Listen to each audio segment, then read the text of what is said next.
सुप्रभात बच्चों।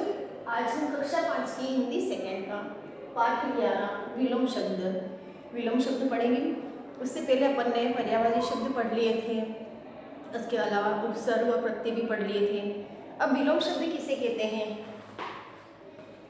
तो विलोम शब्द का अर्थ होता है उल्टा अर्थ निकालना। उल्टा अर्थ अर्थात किसी शब्द है उसका विपरीत अर्थ कोई शब्द देता है तो उसका विलोम शब्द कहते हैं। कोई शब्द है वो किसी दूसरे शब्द का विपरीत अर्थ देता है अर्थात उसका विपरीत उल्टा अर्थ देता है तो उसे विलोम शब्द कहते हैं। तो विलोम शब्द की परिभाषा क्या हुई? विलोम का अर्थ होता है विलोम का अर्थ होता है उल्टा अर्थ।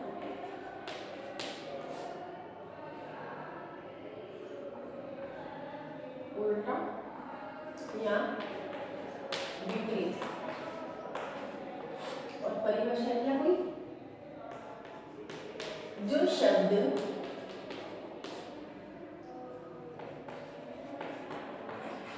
किसी दूसरे शब्द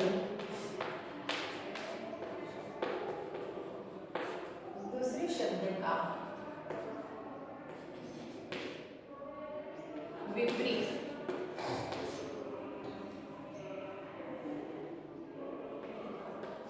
अर्थात उल्टा अर्थ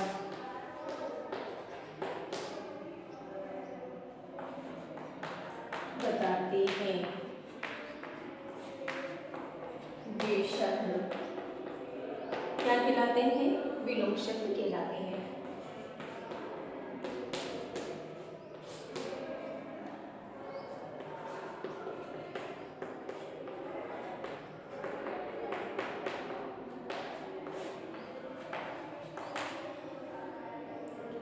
इसको विलोम शब्द या विपरीतार्थक शब्द भी बोलते हैं, जो किसी शब्द का विपरीत अर्थ देते हैं। जैसे अपन रात है तो दिन बोलते हैं, उल्टा है तो सीधा बोलते हैं, ऊपर है तो नीचे बोलते हैं अपन। तो ये सब क्या हो गए? विपरीत अर्थ है। कम है तो अधिक है, तो कुछ शब्द यहाँ पे लिख देते अपन। देखिए,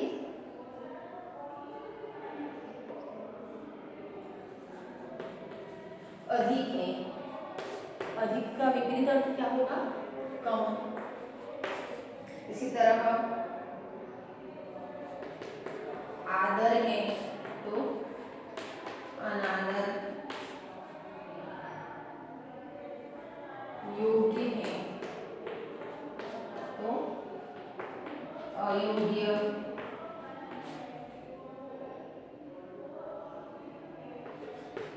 प्राप्त है तो दीन है, छोटा है तो बड़ा है,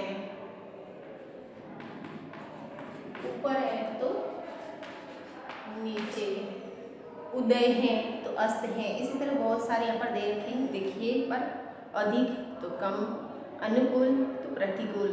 अनुकूल का अर्थ होता है किसी के अनुकूल यानी कि उसके जैसा ही होना, प्रतिकूल यानी कि उसका विपरीत होना। अनुकूल होना, प्रतिकूल।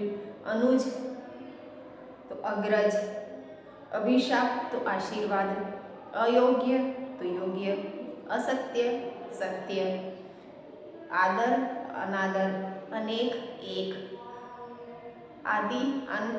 आदि का अर्थ होता है शुरुआत करना। आना तो जाना, आशा निराशा, आकर्षक। कोई चीज़ होती है वो बहुत ही आकर्षक होती है तो बहुत गंदी दिखती है, उसको विकर्षक बोलते हैं। जो अपने और आकर्षित नहीं करती है, उसको देखने पर घृणा होती है तो विकर्षक कहलाती है।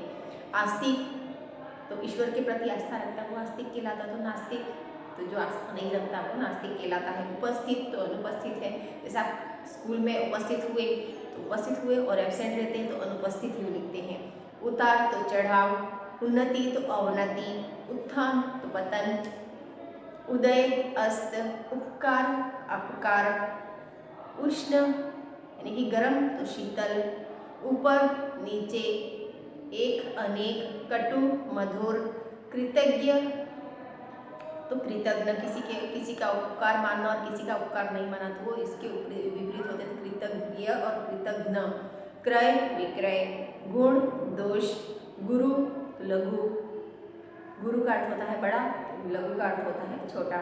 जल तो थल, जन्म मरण, तरल ठोस, जड़ तो चेतन, दुर्गम सुगम, दूर निकट, देश विदेश, वीर कायर, छोटा बड़ा, धर्म अधर्म, न्याय अन्याय, पराधीन स्वाधीन, प्रसन्न अप्रसन्न, पवित्र अपवित्र, प्रारंभ तो समापन, पक्ष तो विपक्ष, पार तो अपार, पूर्ण अपूर्ण, पराजय तो विजय, प्राचीन तो नवीन, कठिन सरल, कठोर तो कोमल है, माता पिता, भीतरी तो बाहरी, बेईमान तो ईमानदार होता है, मान होता है तो सम्मान होता है, रात है तो दिन है, राग है तो द्वेष है, लायक है तो नालायक, सफल तो असफल, रास्ता तो महंगा, सरस तो नीरस, प्रश्न उत्तर है, सुलभ तो दुर्लभ, सद्गुण तो दुर्गुण, सौभाग्य दुर्भाग्य, स्वच्छ तो मलिन, शांति अशांति, शुभ अशुभ, परिचित अपरिचित, हानि लाभ, उत्कृष्ट अपकृष्ट, मालिक नौकर, राजा रंक, सनाथ तो अनाथ, सरल कठिन, धनी है तो निर्धन, प्रत्यक्ष अप्रत्यक्ष, सदाचार दुराचार, संभव असंभव, समान असमान, सुख दुख, स्वतंत्र परतंत्र, सुंदर कुरूप, हर्ष शोक, हित अहित, सिर पैर, दृश्य अदृश्य, सूखा वर्षा, विशेष और विशेष का सामान्य और वीरता का कायरता। अब यहाँ पे आपके प्रश्नोत्तर है, उसमें उसका विपरीत अर्थ लिखना है। तो अंधकार है तो उजाला होता है, कायर है तो वीर हो जाता है, निराशा है तो आशा हो जाता है, उष्ण है, उष्ण का अर्थ होता है गर्म, तो शीत हो जाता है, शीतोष्ण हो जाता है, अन्याय है तो न्याय हो जाएगा, अनेक है तो एक हो जाएगा, शीतल है तो उष्ण, सूखा है तो वर्षा है, यहाँ पे वर्षा दे रखा है, परिचित है तो अपरिचित है, शुभ है तो अशुभ है, अदृश्य है तो दृश्य है, भारी है तो हल्का है। इसी तरह यहाँ पे तीसरे में भी विलोम शब्द लिखने हैं, चौथे में भी विलोम शब्द हैं, पांचवें में भी विलोम शब्द ही लिखने हैं, छठे में भी विलोम शब्द ही है, सातवें में भी विपरीत अर्थ ही लिखने हैं। आठवां देखिए, तरुण शब्द का विलोम शब्द क्या होगा? तो तरुण का विलोम शब्द होगा वृद्ध। तरुण का मतलब तो होता है यौवन, यानी कि युवावस्था, तरुण अवस्था मतलब युवावस्था रहती है, उसको तरुण अवस्था भी बोलते हैं। तो तरुण का अर्थ होता है यौवन। धवल है, धवल का अर्थ होता है सफेद, धवल का अर्थ होता है सफेद, तो उसका विपरीत अर्थ क्या होगा? कृष्ण अर्थात काला। इसी तरह निम्न शब्दों के सही विलोम को घेरे लगाइए। शांत का विलोम शब्द क्या है? इसमें शोर है कि सन्नाटा है या अशांत है? तो अशांत है, तो इस पर गोल राउंड लगाना, घेरा लगाना। अमृत है तो अमृत का विलोम शब्द क्या होगा? पीयूष होगा, विष होगा कि जल होगा? तो अमृत का क्या होगा? अमृत है, तो उसका विपरीत अर्थ क्या होगा? सेकंड का इसमें फर्स्ट का इसमें आएगा ब, अर्थात विष हो जाएगा। इसी तरह अनुकूल है तो प्रतिकूल, व्याकुल और आकुल तो प्रतिकूल हो जाएगा। इसी तरह आस्तिक है तो आस्तिक का उल्टा क्या हो जाएगा? अस्त होना कि नास्तिक का अनश्वर तो नास्तिक हो जाएगा। अग्रज है तो उसका विपरीत अर्थ क्या हो जाएगा? अनुज हो जाएगा, तो अनुज के ऊपर घेरा लगाना है। गुण है तो सगुण हो जाएगा कि दुर्गुण हो जाएगा कि दोष हो जाएगा? तो दुर्गुण हो जाएगा, तो दुर्गुण के ऊपर घेरा लगाना है। इसी तरह धर्म है तो धर्म का विपरीत अर्थ अर्थात विलोम शब्द क्या होगा? तो धर्म का अधर्म होगा कि सद्धर्म होगा या सद्धर्म होगा? तो अधर्म होता है।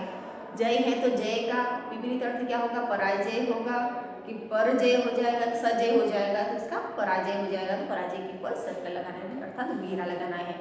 इसी तरह आपके पर्यायवाची शब्द भी हो गए थे, आज अभी ये विलोम शब्द भी पूरे हो गए। अब आप कल आपने आगे पढ़ेंगे अपने मुहावरे हैं, तो मुहावरे के बारे में अपन आगे पढ़ाई करेंगे। तो अब अभी विलोम शब्द है तो विलोम शब्द देख लेना एक बार, सारी पूरा जो विलोम शब्द दे रहे थे उसको एक बार 2 बार पढ़ लेना ताकि आपको याद भी हो जाए। उसके प्रश्नोत्तर कौन कौन से करने उसकी आपको PDF मिल जाएगी। धन्यवाद।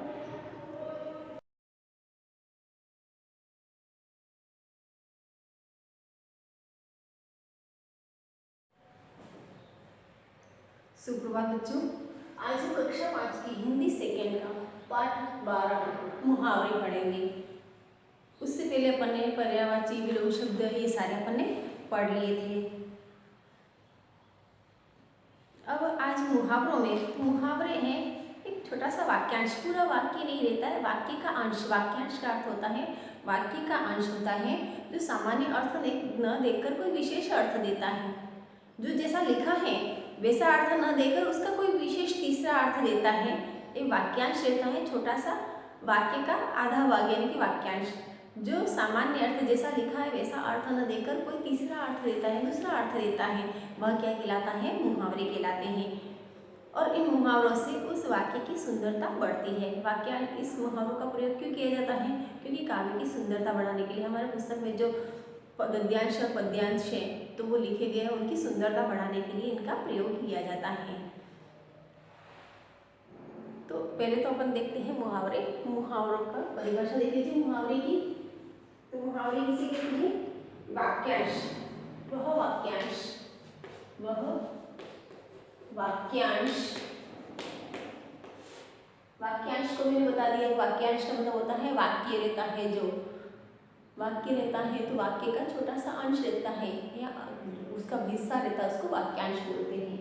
जो अपने वह वाक्यांश जो अपने शब्दों का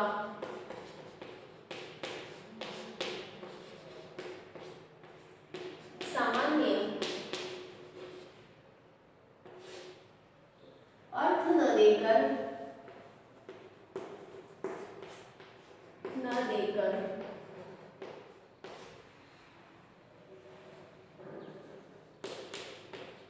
कोई विशेष अर्थ प्रकट करता है, कोई विशेष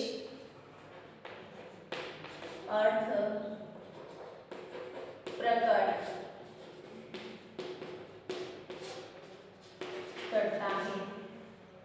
वह वाक्यांश जो अपने शब्दों का सामान्य अर्थ, जैसे कोई शब्द लिखा है वह पढ़ता है, वैसे लिखती हूँ मैं, शब्द वाक्य लिखा वह पढ़ता है तो उसका अर्थ निकलता है कोई पढ़ रहा है, या वह पढ़, तू पढ़, थोड़ा सा अंश है किसी वाक्य का तो थोड़ा सा है तो उसका भी अर्थ जैसा लिखा है वैसा अर्थ निकलता है। पढ़ना तो पढ़, पढ़ लिखूं तो पढ़ने के अर्थ में होता है।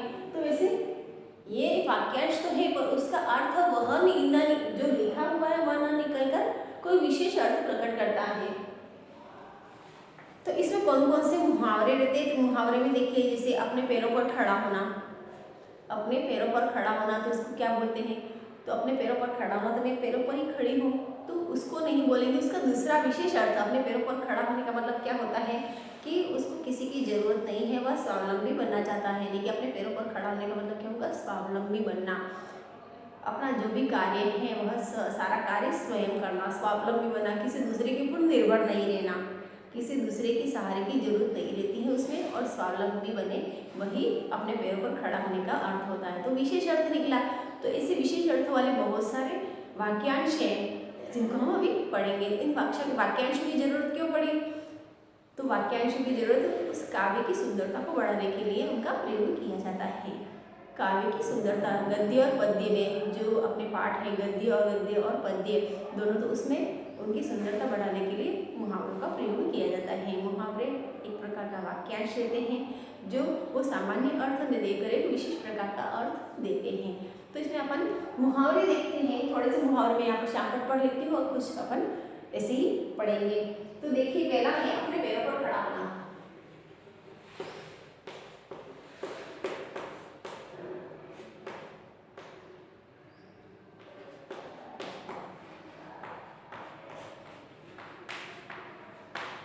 अपने पैरों पर खड़ा होने का मतलब क्या होगा? स्वावलंबी बनना। क्या होगा? स्वावलंबी बनना, स्वावलंबी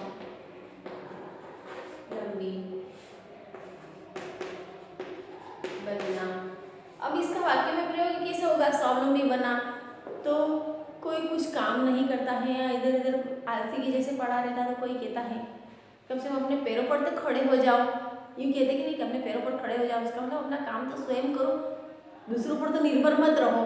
तो यहाँ पर एक है तो मोहन है, वह अपने पैरों पर खड़ा हो गया। अब उसे दूसरों की सहारे की जरूरत नहीं है, दूसरे के सहारे की जरूरत नहीं है, लेकिन कोई दूसरा उसकी मदद करे उसकी ज़रूरत नहीं है।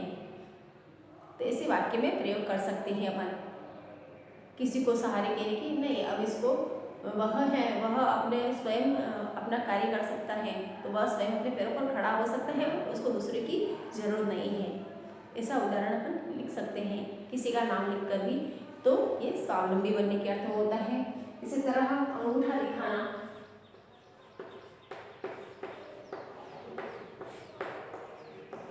अंगूठा दिखाना का मतलब क्या होगा?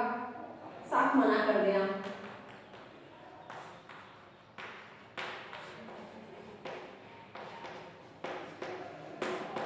साफ मना कर देना, अंगूठा दिखाना। ठेंगा दिखाना, अब तो ठेंगा लाइक के लिए दबाते हैं, पर पहले क्या होता है? अंगूठा दिखाने का मतलब क्या होता है? इनकार कर देना। कोई मैं किसी को कार्य बताऊं, या आपके भी मम्मी पापा कुछ कार्य बताते हैं, या कोई अपना मित्र है वो अपने को कार्य बताता है, तो अपन ठेंगा दिखा देते हैं।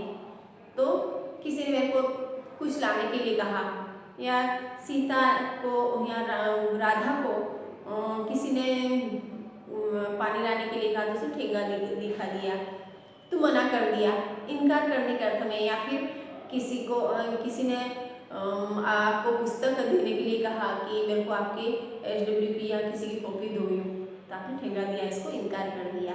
तो ये आपके उदाहरण, वाक्य के उदाहरण आप लिख सकते हो इसमें। तो उदाहरण कैसे लिखोगे कि राधा ने मोहन से पुस्तक मांगी तो उसने ठेंगा दिखा दिया, इसका मतलब उसने इनकार कर दिया। राधा ने मोहन से पुस्तक मांगी तो उसने ठेंगा दिखा दिया। क्या कर दिया? ठेंगा दिखा दिया। इसका मतलब क्या हुआ? उसने इनकार कर दिया, किसी बात के लिए मना करना। इसी तरह है आंखें उठाना, आंखों का तारा। आंखों का तारा देखते हैं अपन, आंखों का तारा।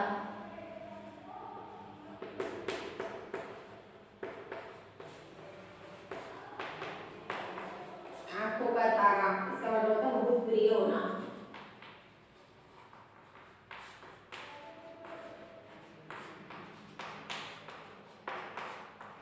माँ के लिए बच्चा, उसके लिए आंखों का तारा होता है। एक माँ के लिए उसका बेटा है, वह आंखों का तारा होता है, बहुत प्रिय होता है। ये उसका उदाहरण लिख सकते हैं। कोई अपने को सबसे ज़्यादा प्रिय हो तो वो आंखों का तारा कहलाता है, बहुत प्रिय होना। इसी तरह बहुत सारे इसमें दे रखे, जैसे अपने पैरों पर खड़ा होना, उसको स्वावलंबी बोलते हैं। अमृत बरसाना, यानी कि सबको आनंदित करना, वो तो अमृत बरसा रहा है, यानी कि सबको बहुत मज़े करवा रहा है, बहुत उसको सबको खुशियाँ दे रहा है, तो वह अमृत बरसाने के समान होगा। अंगूठा दिखाने का मतलब होता है साफ इनकार करना। आनंद फानन में, अर्थात शीघ्रता से, मैं आनंद फानन में स्कूल आ गया तो मैं ये पुस्तक भूल आया, अर्थात शीघ्रता से आए और अपनी नोटबुक पे वो सारी भूल आए, तो ये क्या कहलाता है? आनंद फानन। आंख उठाना, तो नुकसान पहुंचाने की कोशिश करना। आसमान छूना, बहुत ऊंचाई तक छूना, यानी कि आगे भी तुम आसमान छू, इतनी तरक्की करो, तुम बहुत सारी तरक्की करना, उसको आसमान छूने के बराबर कहते हैं। आंख निकालना, आंखें निकालना तो गुस्सा होना, किसी के ऊपर आंखें दिखाते हैं अपन जोर से, कि कोई अच्छा कार्य नहीं कर रहा, गुस्सा आ रहा हो तो उसके ऊपर आंखें दिखाते हैं। तो आंखें दिखाने का मतलब क्या होता है? गुस्सा करना। आपकी मम्मी है, वो भी आप मोबाइल देखते हो या टीवी देखते हो और पढ़ाई का काम नहीं करते हो, तो आंखें दिखाती है कि नहीं दिखाती है, तो वह क्या कहलाता है? गुस्सा कर रही है। तो आप समझ जाओगे कि हमको यहाँ मम्मी गुस्सा हो रही है, अभी हमको यहाँ से जाना है। तो ये आंखें दिखाने का मतलब ये होगा गुस्सा दिखाना। अंकुश रखना, यानी कि नियंत्रण में रखना। उंगली उठाना, तो दोष लगाना, किसी के ऊपर उंगली करना कि आपने ये कार्य किया, तो उंगली उठाने का मतलब होता है किसी के ऊपर दोष लगाना कि आपने ये कार्य, गलत कार्य वह किया। अधेड़ गुण होना, अधेड़ गुण में रहना, यानी कि उपाय सोचना। ऊँट के मुंह में जीरा, यानी कि कम वस्तु, छोटी कम वस्तु होना, बहुत कम चीज़ होना। ऊँट के मुंह में जीरा, यानी कि ऊँट कितना बड़ा हो, जीरे का इतना छोटा सा कर देता था। बहुत सारी चीज़ की आवश्यकता और छोटी सी वस्तु मिल जाए अपने को, तो वो ऊँट के मुंह में जीरे के समान होती है। एक और एक 11 होना, यानी कि अधिक शक्तिशाली होना। एक एक एक एक मिलकर 11 हो जाते, तो वो अधिक शक्तिशाली होना इसके बराबर कहलाता है। एक न चलने देना, किसी बात को न मानना। कलाई खुलना, तो भेद खुलना, यानी मुट्ठी खोल दी तो सारा भेद खुल गया, ये कहते कि नहीं कहते हैं? तो मुट्ठी खोलना, यानी कि सारा भेद खुल जाना। कसौटी पर कसना, यानी कि परीक्षा लेना। अपने भी देखो ये कोरोना काल है, तो आपके सबके भी कसौटी का काल है और हमारे भी लिए कसौटी का काल है, क्योंकि आपके तो घर पे सेल्फ स्टडी है और मोबाइल देख देख के कैसे टीचर के सामने पढ़ाई हो रही है और घर पे बैठे बैठे पढ़ाई होने में बहुत फर्क रहता है। तो आपके लिए भी ये कसौटी कसने के बराबर है, परीक्षा लेने के बराबर ही है ये सब। कमर सीधी करना यानी कि आराम करना। कमर कसना यानी कि दृढ़ निश्चय करना। आप ये दृढ़ कमर कस लो कि हमको इस क्लास में हमको नंबर 1 पे आना है या प्रथम श्रेणी में उत्तीर्ण होना है, इसके लिए कमर कस ली तो तैयार हो गए, दृढ़ निश्चय कर लिया आपने। कान भरना यानी कि किसी की चुगली करना। कान पर जू रेंगना यानी कि किसी की परवाह नहीं करना। क्रोध काफूर होना अर्थात गुस्सा समाप्त होना। क्रोध उसका काफूर हो गया, मैंने हंसी दिला दी तो उसका क्रोध काफूर हो गया अर्थात उसका गुस्सा शांत हो गया। गला भर आना अर्थात दुखी होना। गागर में सागर भरना तो संक्षिप्त में यानी कि छोटी सी बात में बहुत कुछ कह देना, वो गागर में सागर भरने के बराबर है। गुड़ गोबर कर देना यानी कि काम बिगाड़ देना।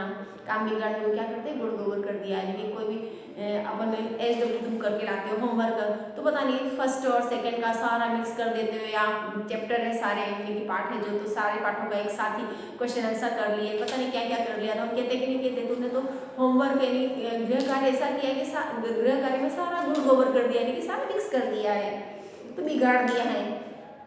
घास खोदना व्यर्थ में समय नष्ट करना। घी के दिए जलाना अर्थात खुशियां मनाना। घोड़े बेचकर सोना अर्थात निश्चिंत होकर सोना। चिकना गड़ा यानी कि उस पर कोई प्रभाव नहीं पड़ता है। चिकना गड़ा होने का मतलब क्या होता है कि हम बार बार कहें किसी लड़के को कि आप रोज ये कार्य करना ये कार्य करना, और वो करता ही नहीं है, वो सुनता ही नहीं है, तो वो चिकना गड़ा हो गया यानी कि किसी बात को सुनना ही नहीं, जिस पर कोई प्रभाव नहीं पड़ेगा, लेकिन बार बार कहने पर भी उस पर प्रभाव नहीं पड़ता, वो चिकना गड़ा हो जाने का मतलब होता है। छक्के छुड़ाना यानी कि घबरा जाना या बहुत डर जाना। छक्के छूटना, छक्के छुड़ाने का मतलब होता है दूसरे सामने वाले को उड़ा देना है,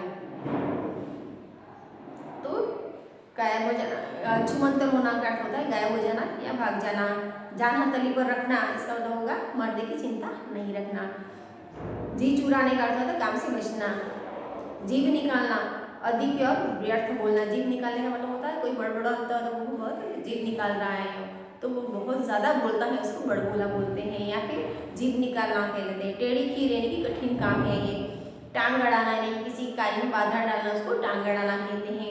इसी तरह ठोकर खाना तो बेकार में घूमना। ठोकर खाना अर्थात बेकार में घूमना, बेकार में इधर उधर भटकना तो ठोकर खाएगा। तन बदन में आग लगना यानी कि ईर्ष्या होना। दाल में काला होना अर्थात कुछ गड़बड़ होना। कुछ गड़बड़ हो जाती है दाल में कुछ काला, ऐसा करके अपन उदाहरण देते कि हाँ दाल में कुछ काला ही है, कुछ गड़बड़ है इससे ही, तो वो दाल कुछ गड़बड़ होने को दाल में काला होना कहते हैं।